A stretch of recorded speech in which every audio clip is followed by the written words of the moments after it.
Hi everybody, this is Cynthia Kane, and welcome to our first tutorial for Week 1, our Engagement Activities and Learning Assessment. Now, as you know, with the specifications grading, you have a choice to complete whatever you would want to do for each week, depending upon the grade that you're going for. So very quickly, I'm going to scroll back up to the top of our course, and I'm going to click on our syllabus for Spring 2020. And Megan and I went over this in our welcome and introduction video, but just as a quick reminder, if you're in the syllabus, and if you scroll down to our grading policy for specifications grading, remember that you choose whether or not you're going to complete a certain number of engagement credits and learning assessments, and finally our final project, which we will be addressing later in the course, so that you control your grade. So again, here is our table for the number of engagement credits and learning assessments and a complete final project, marked complete by Megan and with me, for an A, B, C, D, or F. We do use modified grades of plus or minus if you have some engagement credits or completed learning assessments that fall between an A and a B or a B and a C, and so forth. Also keep in mind again, submitting a learning assessment does not automatically count as complete. It still needs to be graded by Megan and by me according to the grading rubric that we have for each learning assessment. So if you have a learning assessment that's returned to you marked as incomplete, you will have guidelines from us on what needs to be revised. At that point, you can choose. You either may choose to revise that learning assessment and resubmit it for consideration as complete, or you may say that you're just ready to move on to the next learning assessment. But again, that choice is up to you, depending upon the grade that you're going for in our course. So now let's go back here. And on week 1, we have several engagement activities and a learning assessment that you may choose to complete for this week. The first engagement activity, which is worth up to 5 points, is basically just a quick discussion and introduction of yourself. Introduce yourself in 1 paragraph. Tell us your major, your year in school, what you're planning to do after you earn your degree, why you are in this class, and something that we could not learn about you from just reading your Canvas profile, something that might surprise people or something just really interesting about yourself. This is due by 11:59 p.m. Friday, March 20th. If you choose for another engagement activity, which we're going to look at in just a second, you can rework your paragraph into an infographic. Again, we'll look at that in just a moment. And if you want to know a little bit more about the introductory infographic, you can click on this link, and you can also go back here. So again, if you choose to earn up to 20 additional engagement activity points, you can create an infographic based upon your introduction. And if you've ever created infographics, this may sound rather familiar. If you haven't, we have a place here that you can click on. And an infographic is just simply a visual representation of information that uses design to catch the reader's eye and communicate content. So you probably will recognize infographics even if you've never heard the term before. And these are some samples. PictoChart and Canva are 2 very good tools to use for creating infographics. And the nice part about PictoChart or Canva or any of these others is that they are free to use. So if we were to click on PictoChart, for example, you can log in by signing in with Google or Facebook, or you can create an account for yourself. And this is an example of one that I started to create about myself. So to create an infographic, you can go over here to an infographic template, choose a template that appeals to you, click on it. Again, this is totally free. And then you can just start editing this information about yourself. You can go over here to Photos, and you can add your own images. If you wanted to add a photo of yourself or something that you enjoy doing, you can go ahead and do that and import that into your infographic as well. And I'm going to go ahead and close this. If you choose to do the infographic for an introduction for another 20 points for your engagement activity, you would create an introduction infographic, download that as a PNG file or a PDF. Most of the time you'll have a choice for a PNG file, and you would actually need to upload or post your infographic back here on the discussion board for your infographics. So you would do the introductions, and then after you do the introduction, if you click on reply,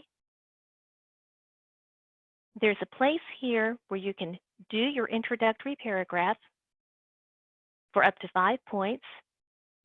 And then if you scroll down to the bottom here to attach, this is where you would attach the infographic that you've created from Pictochart or Canva or from another site that you would attach, and then post your reply. And again, it just depends on what you choose to do for this week. Another engagement activity that we have is a syllabus quiz, and this is worth up to 7 points. You have 3 attempts at this, and the highest score will be counted. Now, for the syllabus quiz, you're more than welcome to go back up here to the syllabus, download that as a PDF, and use that totally as an open book for the quiz. And it's just a way of getting you a little bit more familiar with the policies in the syllabus, and so that you know where to go in case you have any questions about the course that could be answered in the syllabus. We then have Learning Assessment 1. So backing up here for just a second, the introductions and the syllabus quiz are both due by Friday, March 20th by 11:59 p.m. There is a 2-day grace period with those. So those, if you did not wind up completing them until Sunday, March 22nd at 11:59 p.m., that would be within that 2-day grace period. So do keep in mind you do have a 2-day grace period for different due dates. The introduction infographic is due on Sunday, March 22nd. So then that in turn would have a 2-day grace period of Tuesday, March 24th by 11:59 p.m. We're giving you a little bit more time to do the infographic because that does take a bit more time if you choose to do that. So with the Learning Assessment number 1, this is the first assessment in our course, and this is the first of a number of learning assessments that can be graded as incomplete or complete. So with this learning assessment, you would want to go to www.ted.com and choose a TED Talk, a video for a topic that really interests you. We do want you to find something that would discuss an idea or a topic or an experience that you find highly interesting, because later learning assessments may wind up being based on this talk. So take a little bit of time to browse.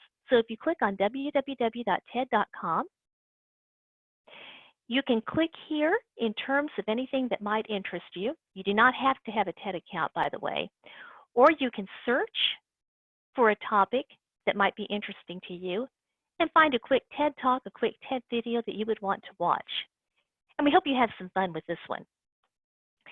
Then for the learning assessment, you need to answer the following questions. And we have them outlined for you.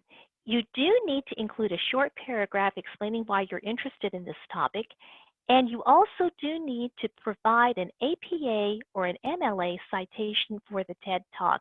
We've given you 2 links here to help you with that. So if I click on an APA sample citation, and if I went to YouTube video, this is a sample citation for doing a YouTube video or a TED Talk in the APA format.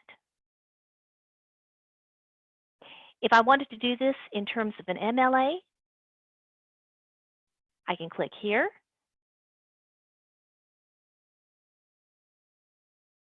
And I could go to online video, and that will give me the guidelines as well. So you could follow this in terms of citing your TED Talk. We're going to have you start practicing right now with citations, because this is going to be a very important part of information literacy, giving credit for other people through citations. Take a moment to think about the TED Talk and be sure that you answer these 3 points. What are the 3 most important things you have learned about your TED Talks topic?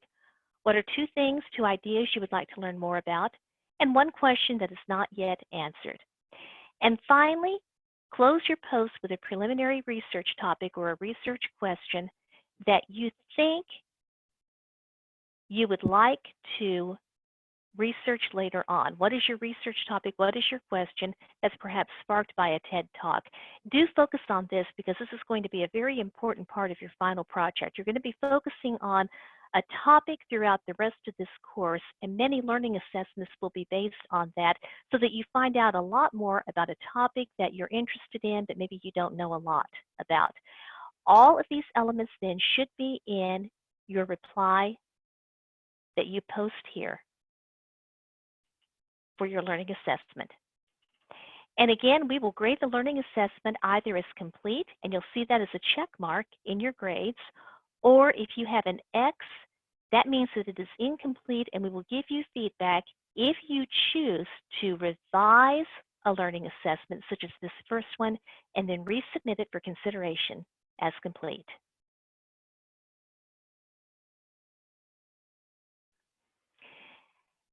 And the last engagement activity, if you choose to do this, is a discussion from Identify and Scope based upon our Identify and Scope video tutorials and the first 2 chapters of our textbook.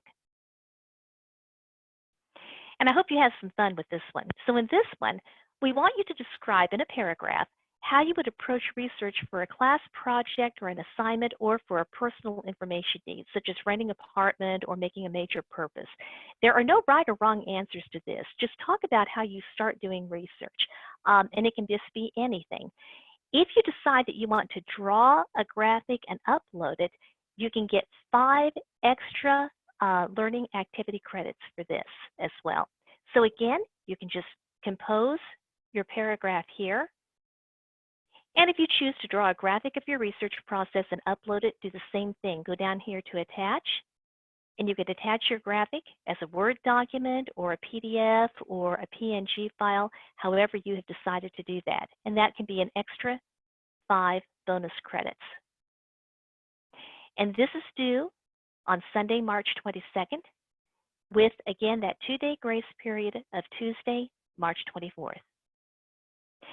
If you have any questions or any concerns in advance of any of these due dates for the engagement activities or the first learning assessment, please visit with me, visit with Megan in advance of the due dates, and we would be more than happy to help you with that. We can meet with you during our Zoom office hours. If you're here in Emporia, we'd also be happy to meet with you in person. Take care, good luck, and I hope you can have some fun with this first week.